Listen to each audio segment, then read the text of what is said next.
I wanted to explore shame, specifically toxic shame.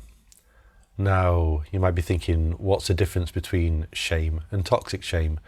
Which is a really good question, because I've often wondered that myself.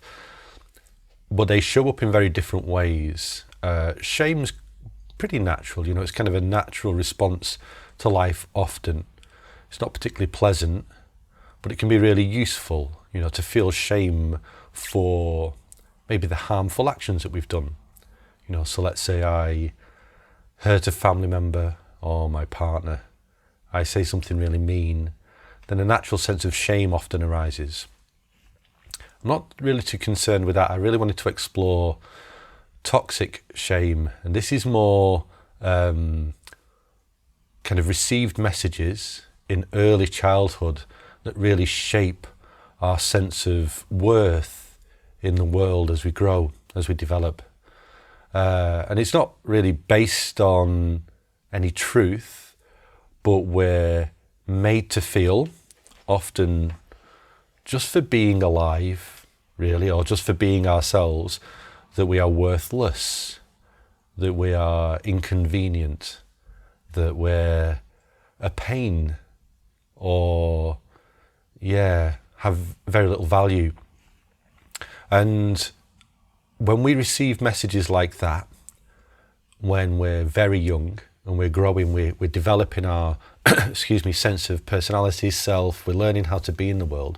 When that message is received a lot, this has a toxic effect. So like the clue in the name toxic shame is like it feels kind of poisonous, really. It seeps into our very being, you could say, and we grow around it or with it. It's hard to describe, but if you've watched this so far and it's resonating with you, you probably know what I'm talking about. So toxic shame is often a deep, traumatizing event or series of events that really kind of shape our nervous system in response to life. It puts us in a state of hypervigilance often throughout our lives, because there's a deep sense of not good enough, a deep sense of shame. So I wanted to maybe speak a little bit about that, because it's in my life, it's part of my experience. And it's difficult to work with, really. Often because toxic shame, this kind of shame that is really baked into our being from like a really early age, it's so fundamental, like so foundational, that it often just feels like, it doesn't feel like anything actually. It doesn't feel separate from any part of life. It's just a place from which we operate. So it can be really difficult to even know it's there, because we just find ourselves acting in the world from this place of toxic shame. And that's really challenging, especially when you're trying to heal, or maybe if you're on an awakening path and you're trying to wake up and find freedom. If there's been this toxic shame influence in your life, there's these parts that are just hidden. I mean, that's the very nature of shame, isn't it? If you think about it, it's to kind of hide away, to withdraw, because of that deep feeling of worthlessness. Then there's an instinctual survival mechanism, which is to withdraw and to hide that part, whatever I say the parts, is maybe not a part, maybe it's maybe a bit broader than that. But that piece of us that is seen as deeply worthless, toxic shame wants to hide that from the world. And it does so effectively that it often hides it from our own awareness, our own consciousness. So many times I've just been acting in the world from what I thought was a place of love and compassion and connection. And I have been, I can feel that, but often hiding underneath it is a not quite good enough bedrock. And I can't see it. I can't even feel it it's so well hidden. But life has a way of showing the conditioning that affects us when it's appropriate. So recently, right now, in fact, I'm having to come up to the facts and a truth that I'm not as capable as I once was in the world. I have a chronic illness, a chronic pain condition, and this condition is forcing me to reassess and reevaluate how I live my life. And the compassionate, open heart wants to meet that, the pain and the struggle, the felt sense of struggle, the lack of energy, the exhaustion. It wants to meet it with compassion and understanding and connection and love and take appropriate action. And that's what I've been intuitively feeling into. So, for example, just stopping some of the things that are too much for me, speaking openly about what I'm going through with the people in my life, people that I work with, and saying, listen, this is difficult at the moment. So that's the compassionate heart opening and responding to life as it should, to try and help tend to the suffering, the pain of my chronic illness. And yet underneath that is this deep, deep sense of worthlessness and shame for not being good enough. And it's so tricky because it's not playing out in thoughts. I'm not experiencing this narrative of you're not good enough. That's not there. There's no real thoughts about it. But I can feel almost like it feels like a survival mechanism, like a survival urge in the body, in the bones, in the DNA that wants to, kind of apologize all of the time or try harder so that I can be as good as I should be, So like if I try hard enough, or the movement of shame seems to say, if I try harder, I can get rid of this illness, as an example, which is absolute nonsense. It's not possible. The nature of what's going on, it's not possible. I know it's not possible. The only real way to be with this is with open acceptance. So I'm opening and I'm accepting, and yet in that process, mixed into that process, is this undercurrent of real ickiness, and it's very hard to see as well. Like I mentioned before, it's kind of really hidden very well, and hidden over a lifetime of just trying to survive, trying to be. Now, there's lots of reasons why this shame is so deep. I think it's because of the message. Well, I know it's because of the messages from various different sources, as well as other activities, in my childhood, that I received when I was really, really young. And what it meant was I grew with a fundamental feeling of worthlessness, that I needed to be better in order to be accepted, understood, to have a place in the world. My place as I was, as a vulnerable, silly kind of child that made mistakes, that got angry, got unhappy, was joyous, was excited, all of those things, that wasn't good enough. That wasn't acceptable. It was an inconvenience, and therefore it needed to change. So with that as a bedrock, and there was also some kind of like strong religious archetypes baked into that, of being an original sinner, which was, I'm not going to get into that, but that is complicated and it's really deep, and it kind of just feeds into that I need to be better movement. And I say I need to be better, it's not necessarily as a thought, it's just this deep urge to, no, not this, more, I need to be more because this is not acceptable. And it results in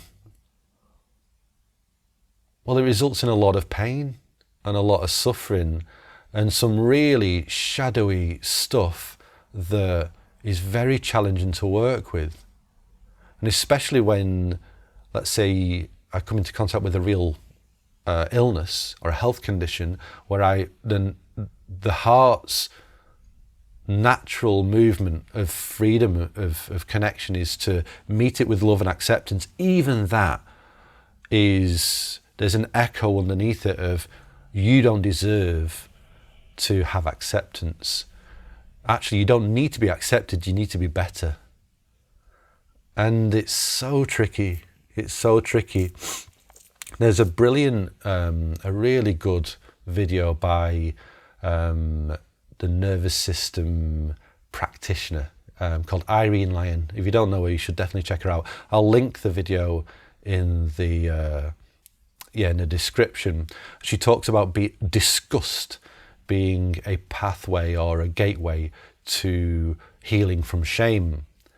And it's so great to see that information, for it to be laid clear, but it makes a lot of sense, because disgust is one of the 6 core emotions. I mean, this isn't a fact, but it's what's been put out there by a number of people, that it's like there's 6 core emotions, 6 core responses to life that are survival mechanisms. I think you've got anger, sadness, joy, and disgust is one of them. There's another 2. Surprise is another. And all of these things, all of these emotional responses are baked into our physiology, into our being. They are there to help us to survive in life. So it's part of our DNA, basically. It's part of what we are as organisms.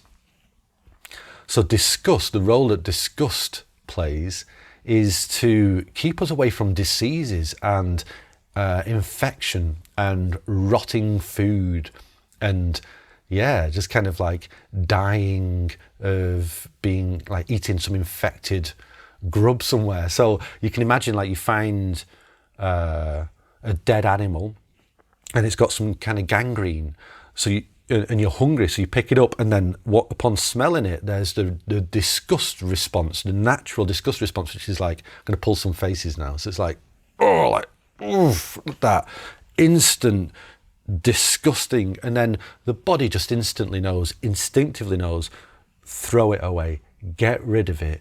That is not only of no worth to me, that's dangerous to me. That's actually dangerous.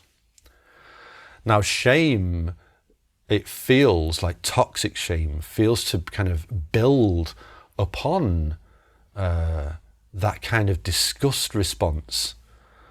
So it's that being, through conditioning, that disgust response, is natural response to life, is turned around back on ourselves.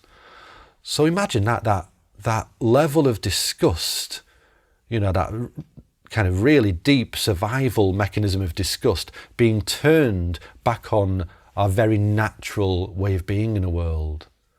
So I feel an emotion, and it doesn't quite meet the standards of, let's say, my primary caregivers, and it's shamed, and therefore I feel disgust, or I can see their disgust in me, and that's really challenging to be with, because in a lot of ways, unless we explore it and unpick it, a lot of our true responses we find disgusting. We find ourselves disgusting in a very real sense. So it kind of the reason I mention this is because it points to the challenge of meeting toxic shame and exploring the landscape. Because in order to meet it and heal from it and explore it and unbind from shame, toxic shame, we need to be prepared to feel disgusted, to feel that disgust in ourselves. But there's only so much we can take of that. We can't do that all of the time, because it is literally disgusting. It's like, it sours. If we sit in that space too long, it sours our entire experience of life. So it's being able to be with that disgusting sensation that's related to our own thoughts, feelings and emotions, and knowing when and how to back off and seek support and connection from others. I mean, talk about a balancing act. Not just a balancing act, it's like a balancing act that nobody teaches you how to do. You're kind of figuring it out through trial and error. That is super challenging. In the Irene Lyon video that I mentioned previously, I think it's a quote from Peter Levine or maybe another one of her teachers, but she talks about meeting and healing from toxic shame. And there's this beautiful quote. She says, in order to heal from toxic shame, you need to be prepared to smell and taste the dead rat. It's like, oh, I don't know if you've ever smelled a dead rat. I have. It's pretty horrendous. It's just, you know, talk about having a visceral sense of what that disgust response is. There it is. So then we actually, there needs to be the ability and the willingness to smell and taste that within ourselves. But also that's impossible without the resources to do so. And those resources have to include the support of other people. They have to, because the deepest resources we've got on that level, on the deep emotional level, they're the ones that have been, you could say, poisoned by this toxicity, by this toxic shame. So we need to kind of reach out and get support from others. But that's, again, super hard, isn't it? Because the most shameful parts of myself want to, through pure life and death survival response, want to hide from others, because when those parts have been shown in the past, others have been disgusted in it. So this video doesn't offer any answers, because I don't have any answers. But I thought it'd be good to maybe explore, because I know that there's a lot of people out there that are probably going through something similar. And to let you know that it isn't easy. It's really, really challenging. And even when you've been through lots of awakening experiences, whatever those are, it's still energetic. It's really, really hard, really subtle and really quite painful. So my heart goes out to you. I would say definitely take it easy. And if you get the chance to speak to others about it, professionals as well, definitely take it. I met a friend last night who's a wonderful being and deeply insightful, deeply realised. And she's just got this way of cutting straight to the point sometimes, cutting through all of the gumph and the how do I manage. And she said, when it comes to shame, there's absolutely no way around being vulnerable with other people. And it's like, I wish there was, but there isn't. It's just not. That's the nature of it, isn't it? That's the nature of being with shame, is opening up with vulnerability to others in those moments in the past where we fear deep shame and disgust. Now we can't do that all at once, but we can definitely explore it. Anyway, thanks for listening if you have done so far. And my heart goes out to you if you're going through any of this stuff.